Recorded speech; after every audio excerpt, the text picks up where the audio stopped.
이원하 변호사의 사건 X파일.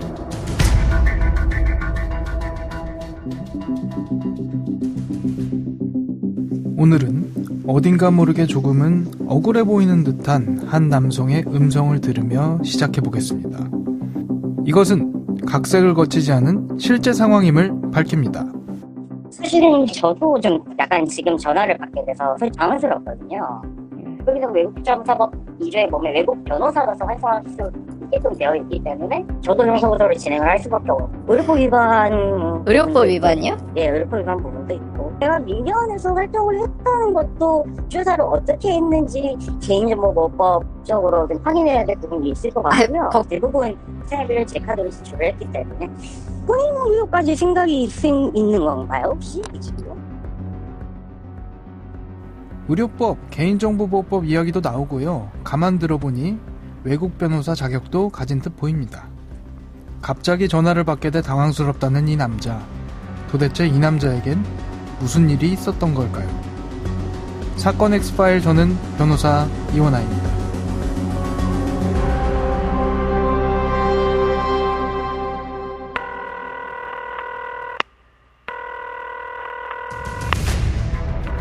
사건은 보이는 것보다 가까이 있다. 변호사의 눈으로 냉철하게 바라본 사건 사고. 이원하 변호사의 사건 X파일.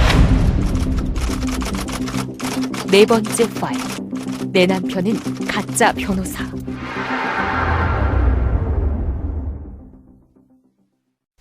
안녕하세요. 이원하 변호사의 사건 X파일 진행을 맡은 이원하입니다.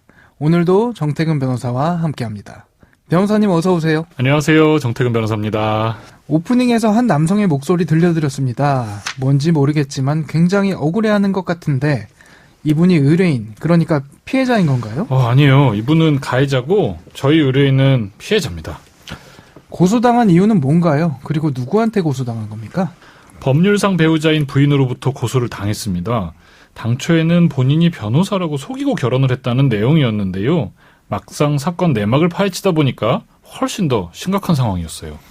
사건을 좀 더 자세히 들여다봐야 할 것 같은데요. 이 남성을 고소한 사람이 법률상 부부인 아내라는 건데 변호사인 줄 알고 결혼했다는데 알고 보니 변호사가 아니었다는 건가요? 피해자는 대학병원에 근무하던 중에 제주도에서 열린 한 학회에서 상대방을 처음 만나게 되었는데요. 당시 상대방은 자신이 Y대학교의 객원교수이자 연구심의위원이라고 소개를 하고 위대학교 의과대학에서 본과생을 대상으로 의료법 강의를 한다고 소개를 했습니다. 나중에는 자신이 한국 변호사 시험에 합격했다는 합격자 명단을 보여주기도 했다고 하는데요. 알고 보니 한국 변호사도 아니었고 영국 변호사나 홍콩 변호사도 전혀 아니었다는 것으로 드러났습니다. 사실 누군가를 처음 만났을 때 그 사람이 자신의 직업을 거짓말로 속일 것이다라는 생각을 하기는 어렵잖아요. 그런데 이 경우는 첫 만남 이후 연인관계로 발전하고 결혼까지 간 케이스란 말입니다. 그런데 뭔가 이상하다, 변호사가 아닌 것 같다, 이런 느낌을 전혀 받지 못했던 건가요? 그 정도로 치밀했던 겁니까? 상대방이 변호사 시험 합격자 명단에 있는 자기 이름을 보여줬다고 했잖아요. 이 상대방이 흔한 이름이 아니었는데 기가 막히게도 이 동명이인이 있었던 겁니다. 같은 이름이 명단에 있으니까 피해자 입장에서는 믿을 수밖에 없었던 걸로 보입니다. 한 개인을 속이는 건 그렇다 치고 더 놀라운 건 이겁니다. 이분이 민변이라는 변호사 단체에 들어가고 그를 바탕으로 공신력 있는 기관들에 나가서 강의도 하고 심지어 대통령 경제사절단까지 참여했다면서요. 이게 어떻게 가능했던 건가요? 이게 심지어 민변에서 알게 되었다는 다른 변호사를 소개시켜주기도 했고 해당 변호사도 상대방을 변호사로 알고 있었으니까 이게 더 속이기 쉬웠을 걸로 보입니다. 이 사람이 사람을 속이는 패턴이 있는데 한 가지 정보를 속여서 그 정보를 알고 있는 지인을 만든 뒤에 그 정보를 바탕으로 또 다른 지인을 만들어서 그걸 토대로 이력에 한 줄을 추가하고 이런 방식으로 사상 누각을 쌓았던 거죠. 이렇게 만든 스펙으로 유력 정치인과 사진을 찍고 국회의원실에서 인턴을 하고 대통령 사절단에까지 포함이 돼서 해외 순방까지 한 것을 과시하니까 또 자신의 영향력이 상당하다는 것을 보여주면 상대방이 은연중에 이렇게 제압이 됐던 겁니다. 고소를 진행한 여성분은 이게 다 거짓말이다 이라는 거를 어떻게 알게 된 겁니까? 상대방이 아시안 게임을 관람한다면서 출국을 했던 적이 있는데 이때 피해자가 집 청소를 하던 중에 상대방의 채권 출신 문건을 비롯해서 전 여자친구 명의의 신용카드 영수증 수십 장의 카지노 멤버십 카드까지 발견하게 된 겁니다. 잠깐만요. 전 여자친구 명의의 신용카드 영수증? 이건 무슨 소리죠? 이 전 여자친구 명의의 신용카드를 도용해서 그 당시까지 사용하고 있었던 것이 발각된 것인데요. 해당 여성분도 형사고소를 준비하고 있는 것으로 알고 있습니다. 고소한 이 여성분도 금전적 피해 상당하다면서요? 피해자 명의의 신용카드를 만들어서 사용한 금액과 피해자를 속이거나 자신이 임의로 계좌를 이체해서 빼간 돈만 3억에 달하는 수준입니다. 이 여성분이 당신 왜 거짓말했냐, 다 사기냐 물었을 거 아닙니까? 자신의 잘못을 바로 시인하긴 했나요? 시인하지 않았고요. 고소인의 주거지에 쳐들어가겠다고 협박을 하기도 해서 결국 피해자는 112에 신고까지 했습니다. 오프닝에서 들려드렸던 녹취가 바로 이 부분입니다. 본인의 사기 행각이 드러난 후 사건을 맡은 변호인과 통화한 실제 내역이거든요. 그 내용 좀 더 들려드릴까요? 영국에서 대학원은 어디 나오셨어요? 런던 정치경제대학. 런던 정경대 나오셨다고요? 네. 그러면 학부는 어디 나오셨어요? 연세학교 나왔는데 아니, 해외 영주권이 있으니까 당연히 군대는 미룰 수 없고요. 영주권은 합법적으로. 어떻게 따셨어요? 영주권 여러 가지 질문을 좀 여쭤보시면 진짜 뭐 뵙고 말씀드리는 게 좋을 것 같아요. 이렇게까지 나올 줄은 몰랐는데 본인이 거짓말한 거 없으면 아무 일 없습니다. 걱정 안 하셔도 됩니다. 거짓말한 게 풀린 거 있습니다. 뭐 처음에 풀린 부분이 있긴 하지만 몇 년도에 합격하셨어요? 합격 입사 네, 영국에서 보셨겠네요. 예, 영국에서 제가 한 번에 놓지는 못했고요.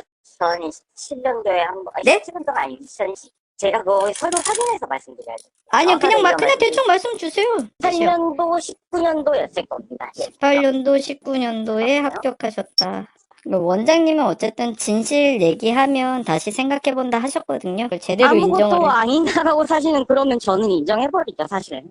그럼 나는 아무것도 아니다. 아무것도 아니시네요, 그러면. 그럼 아무것도 아니다라고 인정을 할 수밖에 없죠. 이렇게 되면 깔끔하게 인정해서 깔끔하게 인정해주면 제일 좋을 것 같아요. 예, 깔끔하게 인정해서 그러면 저한테 저도 얻는 게 있어야 되지 않겠습니까, 솔직히.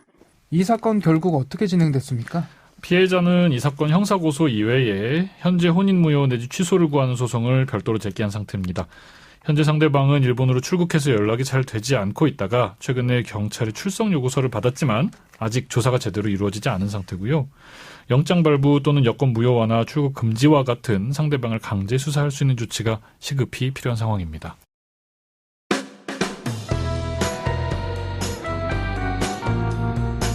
변호사의 눈으로 범죄의 재구성. 이원하 변호사의 사건 X파일.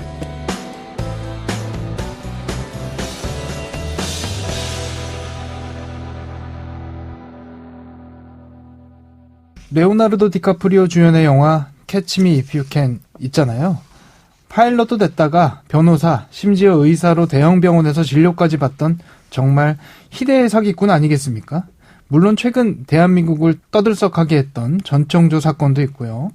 정 변호사님, 우리 주변을 보면 누군가를 사칭하고 속이고 이를 통해 금전적 이득을 취하는 케이스들 생각보다 많이 있죠? 맞습니다. 최근에 전청조 사건도 있었죠. 이런 유명 연예인을 앞세운 어떤 사기 범행, 심지어는 최근에 AI로 가짜 이미지를 만들어서 마치 유명인이 투자했다는 식의 허위 광고까지 기승을 부리고 있다고 하는데요.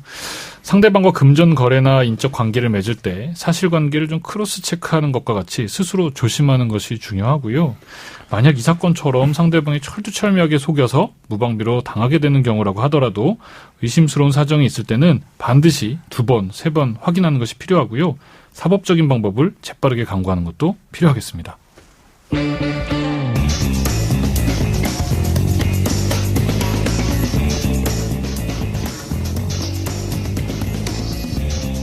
이원하 변호사의 사건 X파일 오늘은 여기서 마치겠습니다. 짧은 문자 50원, 긴 문자 100원의 비용이 드는 샵 0945 또는 YTN 라디오 유튜브 댓글로 많은 의견 그리고 법률 상담이 필요한 부분까지 남겨주시기 바랍니다. 끝곡으로 트래비스 Why Does It Always Rain on Me 들려드리겠습니다. 여러분은 모두 변호받아 마땅한 사람들입니다. 사건 X5!